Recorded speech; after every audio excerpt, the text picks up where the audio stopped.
recording आप start कीजिए.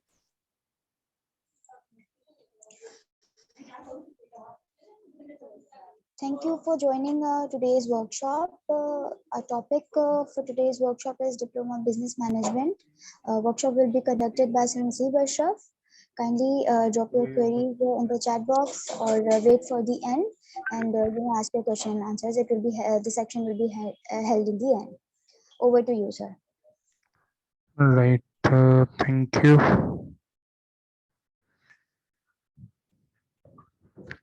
सबको ये नजर आ रहा है? Participants. Okay. Right. Assalamu alaikum everyone. This is Hasib Ashraf. मैं छोटा सा अपना इंट्रोडक्शन करवा दूं. मैं इस ऑर्गेनाइजेशन में तकरीबन 3 साल से हूं और इस ऑर्गेनाइजेशन में तकरीबन बहुत सी चीज़ें डिफरेंट कोर्सेज यहाँ पे मैं टीच कर रहा होता हूँ और by profession I am customer service and sales expert और as a profession I am trainer for the soft skills and HRM and different courses over here. अच्छा, मूविंग फॉरवर्ड के बिजनेस मैनेजमेंट क्या चीज़ है? बिजनेस मैनेजमेंट एक वो department या वो चीज़ होती है बिजनेस मैनेजमेंट के ए से लेके जेड तक तमाम बिजनेसेस के जो फंक्शंस होते हैं उनको लुक आफ्टर करना, उनको देखना, उनकी कॉस्टिंग करना, उसके हवाले से देखना. For example supply chain management है, मार्केटिंग है, HR है, फाइनेंस है, ये अकाउंट्स है, ये तमाम के तमाम चीज़ें बिजनेस मैनेजमेंट के अंदर सेक्शंस बने हुए जो एक आम बंदे को देखना ज़रूरी होता है. बिजनेस मैनेजमेंट आप जब एंटर होते हैं हम कहते हैं भाई मैंने MBA किया है फ्रॉम इन मार्केटिंग, मींस वो स्पेशलाइजेशन उसने की हुई है बिजनेस मैनेजमेंट के मार्केटिंग के फील्ड में. उसने MBA किया हुआ है फाइनेंस के फील्ड में, तो फाइनेंस के फील्ड में एक्सपर्टीज हासिल की हुई है. सप्लाई चेन मैनेजमेंट है तो सप्लाई चेन के अंदर उसने एक्सपर्टीज हासिल की हुई है. इसी तरह डिफरेंट कोर्सेज अगर आपने ओवरव्यू करना है जिसे हम कहते हैं बैचलर्स, वो आपको एक तरह से डिप्लोमा के अंदर वो तमाम चीज़ों को एक ओवरव्यू और एक गो थ्रू एक डेप्थ के अंदर करवाया जाता है जिसके अंदर तमाम फंक्शंस का एक्सपीरियंस और चीज़ें केस स्टडीज प्रैक्टिसिंग करवाई जाती है. Right now in this workshop मैं कुछ 2 पार्ट्स को जिक्र करूंगा. Number 1 is marketing aspects and number 2 is HR. Company के पर्सपेक्टिव से 2 चीज़ें बड़ी इंपॉर्टेंट होती हैं. That is called your vision and mission. Vision is in the marketing perspective. Product का एक विजन भी होता है, ऑर्गेनाइजेशन का भी विजन होता है और एक इंसान का भी विजन ज़रूरी होता है. इसी तरह उसका मिशन होता है. मिशन क्या है कि जो विजन अगर 20 साल का बनाया हुआ है तो उसको एग्जीक्यूट करना होता है विद इन 5 ईयर्स प्लान के अंदर, और वो पर्टिकुलर डिफाइन करता है कि आप किस इंडस्ट्री या किस स्पेसिफिक इंडस्ट्री में आप काम कर रहे हैं, प्रोडक्ट काम कर रहे हैं, तो उस कैटेगरी को रिफ्लेक्ट करता है.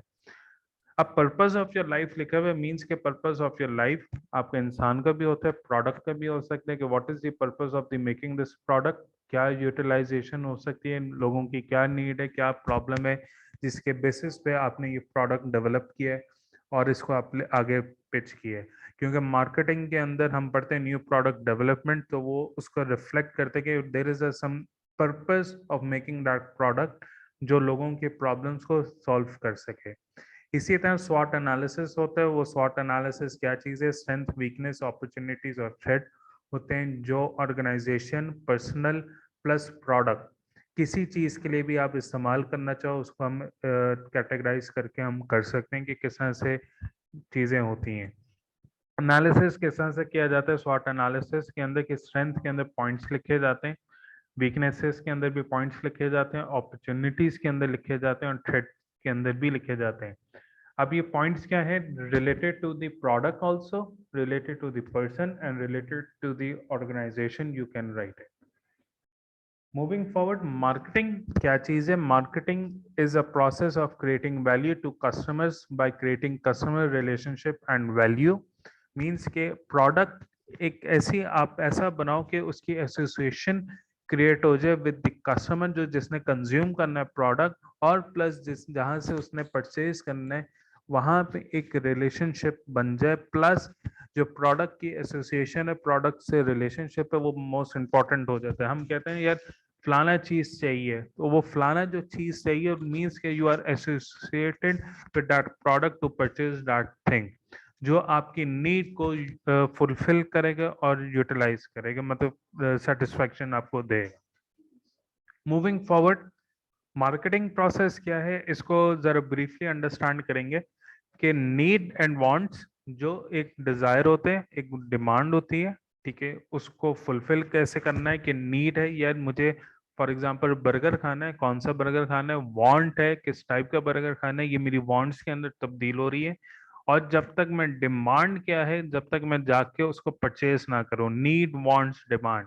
अब ये नीड वांट्स डिमांड हम इकोनॉमिक्स की टर्मिनोलॉजी में भी पढ़ते हैं और वैसे भी हम मार्केटिंग में भी आती हैं ये चीजें।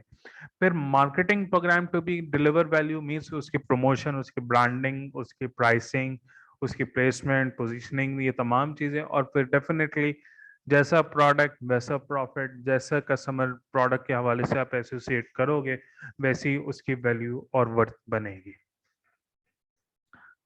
अच्छा, ये चार चीजें जो लिखी हुई है बेसिक, मैं आपको थोड़ी सी इसके हवाले से मार्केटिंग के पर्सपेक्टिव से समझा दूं कि सेगमेंटेशन, फिर सेगमेंट होती है, पोजीशनिंग होती है, टारगेट मार्केट होती है।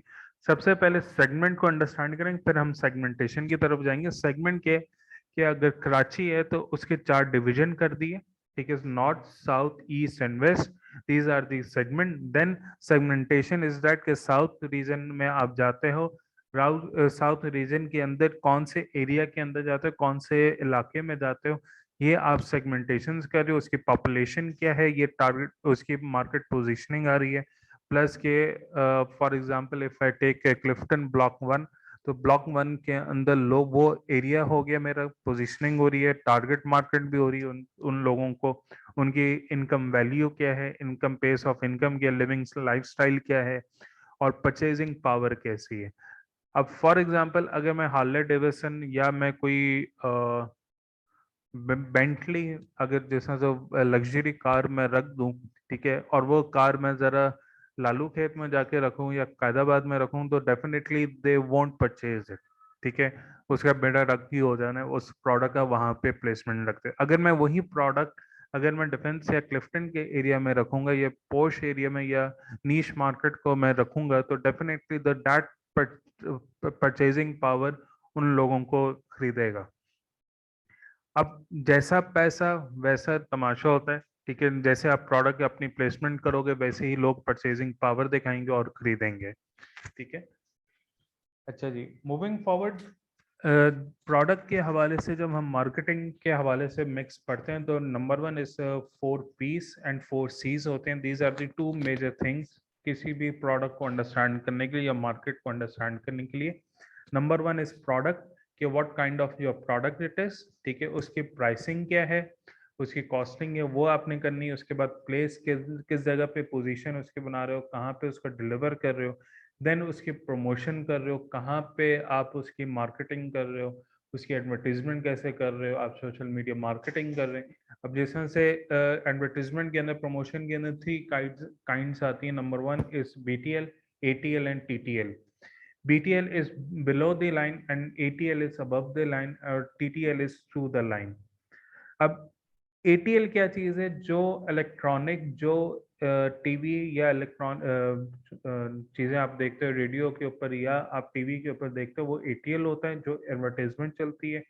प्लस जो आपकी BTL है, वो BTL वो चीज होती है जो आप प्रमोशंस की एक्टिविटीज आप देखते हो मॉल्स के अंदर या लोगों के अंदर आप देखते होगे कि यार उन्होंने बैग्स पहने हुए, स्टैंडीज पहने हुए और बाइक्स के ऊपर राइड कर रहे हैं, that is called BTL activity. Bill boards भी आते हैं जिसके अंदर वो भी BTL आती है।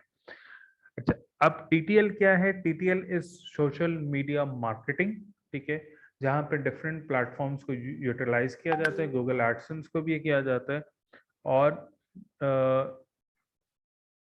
गूगल एडसेंस या उनको यूज किया जाता है, पेपर क्लिक को यूज किया जाता है, वो तमाम की जो डिजिटल एडवर्टाइजमेंट होती है, वो डिजिटल मार्केटिंग, वो ऑल आर TTL आती हैं। अच्छा जी, मूविंग फॉरवर्ड, फोर सीज क्या है? दीज आर द कंज्यूमर, कौन कंज्यूम कर रहा है, उसकी कॉस्ट क्या है परचेजिंग की, ठीक है। कन्वीनियंस है, इजी टू परचेज है, इजी टू एक्सेस है, ठीक है। कम्युनिकेशन, आप किस तरह से प्रोडक्ट की कम्युनिकेट करो विद द कस्टमर जो आपसे वो परचेज कर सके। Moving forward, four product life cycle होती है, four stages of product life cycle, जिसमें से एक ह्यूमन की लाइफ साइकिल होती है कि बंदा पैदा होता है फिर आखिर में मर जाता है, इसी तरह। और कभी मेच्योरिटी होती है, उसकी ग्रोथ आती है। ये तमाम जो स्टेजेस एक इंसान के होते हैं, वैसी एक प्रोडक्ट के भी होते हैं। कभी कभार इंट्रोडक्शन के अंदर प्रोडक्ट आउट हो जाता है, वो फेड्स होते हैं, स्टेजेस होते हैं डिफरेंट प्रोडक्ट्स के जो साइकिल के अंदर यूज होते हैं, इसी तरह इंसान के भी होते हैं। तो यू कैन रिलेट टू, वहां से आप रिलेट उसको कर सकते हो। ये एक मार्केटिंग के पर्सपेक्टिव से, बिजनेस के माइंडसेट से ये एक ओवरऑल व्यू है। और इसके अंदर डेप्थ के अंदर पढ़ेंगे तो हम बाद में इसको कोर्स के अंदर फिर डेप्थ के अंदर पढ़ाऊंगा मैं। मूविंग फॉरवर्ड, अब ह्यूमन रिसोर्स मैनेजमेंट हम बात करते हैं तो HR is the backbone of the organisation, जो 5 मेजर फंक्शंस के ऊपर रिफ्लेक्ट करता है। From staff, it's not HR, ये वो नहीं होता कि भाई उसने हायर करना और इसी ने फायर नहीं करना होता। उसके अंदर टोटल 5 फंक्शंस आते हैं एचआर के अंदर। Number 1 is recruitment and selection, HR planning strategies plus training and development, product performance management, appraisals होते हैं। फिर कंपनसेशन एंड वेजेस को देखते हैं, लॉज होते हैं, लेबर लॉज होते हैं। और ये तमाम की तमाम चीज़ें, ऑर्गेनाइजेशनल बिहेवियर्स होते हैं, ये तमाम की तमाम चीज़ें ह्यूमन रिसोर्स एचआर डिपार्टमेंट के अंदर आती हैं। लेकिन ओवरऑल हम इनकी हम बात करें तो 5 मेजर फंक्शंस आते हैं, जिसमें staff, plan, control, organise and lead होते हैं। इंसान को मोटिवेशन भी करना होता है, ट्रेनिंग्स हम भिजवाते हैं, ऑर्गेनाइजेशन के अंदर माहौल को चेंज करते हैं, एक्टिविटीज करवाते हैं, टास्क होते हैं, उसकी प्रमोशंस होती हैं। प्रमोशन से मुराद है कि जब प्रमोशन उसी वक्त होगा, काम अच्छा करोगे, वैल्यू करोगे, वो तमाम चीज़ें इसके अंदर कंसिडर की जाती हैं। Human resource basically, in short एक बात कहूँगा, hiring the right candidate for the right job होती है। और उसके अंदर एक पूरा एक प्रोसीजर को गुजारा जाता है और वो अंडरस्टैंड करना होता है with the strategic goals, with the organisations goals और एंड द माइंडसेट्स। ऑर्गेनाइजेशन का कल्चर कौन बिल्डअप करता है? ऑनर प्लस एचआर के लोग मिल के चलाते हैं। इसी तरह जैसे से घर होता है, घर के अंदर एक फादर और एक मदर होते हैं। तो मदर एक तमाम चीज़ों को रन कर रहा होता है और father is the financial head. तो ये तमाम चीज़ें एक ऑर्गेनाइजेशंस के अंदर भी नजर आती हैं, ठीक है। मूविंग फॉरवर्ड, स्ट्रैटेजिक मैनेजमेंट क्या चीज़ है? Strategic is the organisation is strategic management, the process of identifying and executing the organization's mission by matching in capabilities with the demands of the environment। वही होता है कि डिमांड्स किस तरह से ऑर्गेनाइजेशंस की बेसिक कैपेबिलिटीज को मीटअप किया जाता है। और डेफिनेटली जब उसका होगा तो कोर्स ऑफ एक्शंस रिक्वायरमेंट होगी। एक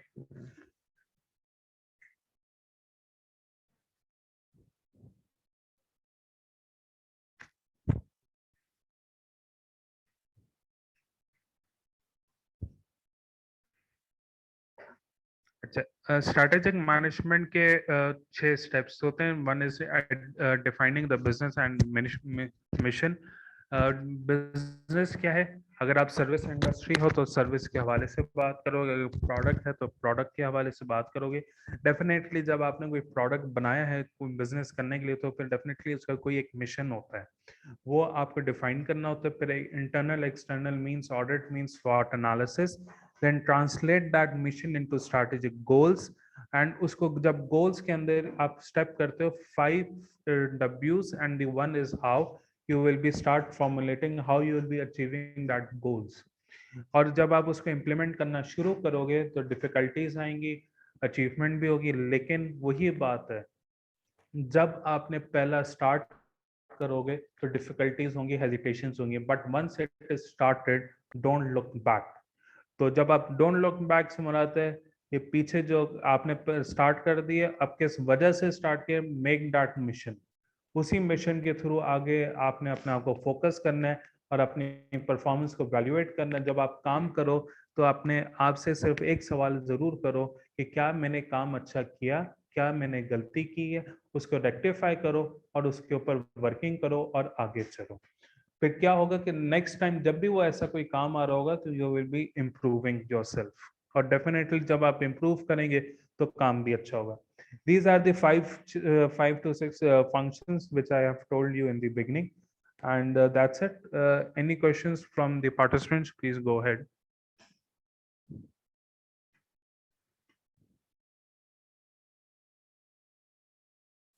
Any questions from the participants? Please go ahead.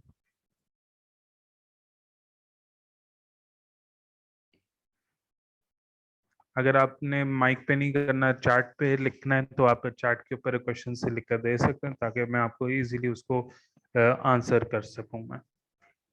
Anyone? Ali said, I have no background knowledge of it. Is there any prerequisite? No. आप पढ़ सकते हो, क्योंकि जब हम एक यूनिवर्सिटी के अंदर भी हम पढ़ रहे होते हैं तो एचआर की कोई बैकग्राउंड नहीं होती, तो आप पढ़ते हो तो नॉलेज होती है, तो फिर आप इंडस्ट्री के अंदर आप काम कर सकते हो। ठीक है, तो नॉलेज होना जरूरी है टू स्टार्ट एनी वर्क। ठीक है, आप में इवन के बुक्स भी पढ़ोगे तो बुक्स से क्या है कि आपको एक मेंटोरशिप क्या होता है, मेंटोर या कोचेस जो लोग होते हैं वो एक गाइडेंस करते हैं आपको, ताकि आप उस काम में जब उस फील्ड के अंदर काम करना चाहो तो आप इजीली कर सको और एक्सेल कर सको। ठीक है, एनीवन? बिजनेस मैनेजमेंट और HR which is better as a beginner?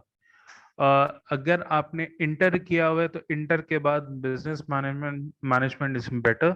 अगर आप बिजनेस मैनेजमेंट आप कर चुके हो या बीकॉम और अगर कहीं जॉब कर रहे हो तो देन यू कैन, अगर जाना चाह रहे हो एचआर के अंदर काम भी कर रहे हो तो एचआर इज बेटर, ताकि आपको काम करने अंडरस्टैंडिंग और प्रैक्टिकल एक्सपीरियंस आपके साथ हेल्प आउट करेगा। एज अ बिगिनिंग अगर आप इंटर पास हो तो देन आई विल से कि बिजनेस मैनेजमेंट के अंदर कर लो, लेकिन एक डिग्री जरूरी है for your admission in the organisation. Yes, बाकी अली जो इन्फॉर्मेशन चाहिए तो आप फिजरा मौजूद हैं तो आप उनसे कोऑर्डिनेट कर लेना, तो she will help you a lot. Yes, okay, anyone else?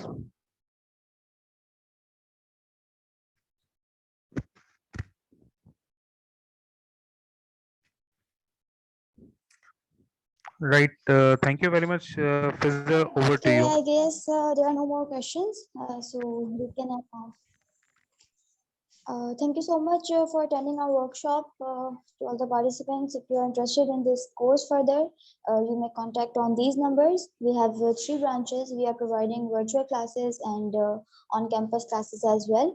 Feel free to contact in WhatsApp groups or on any individual number. Thank you. Thank you, everyone. Have a good day and good week ahead. Thank you very much. Allah Hafiz.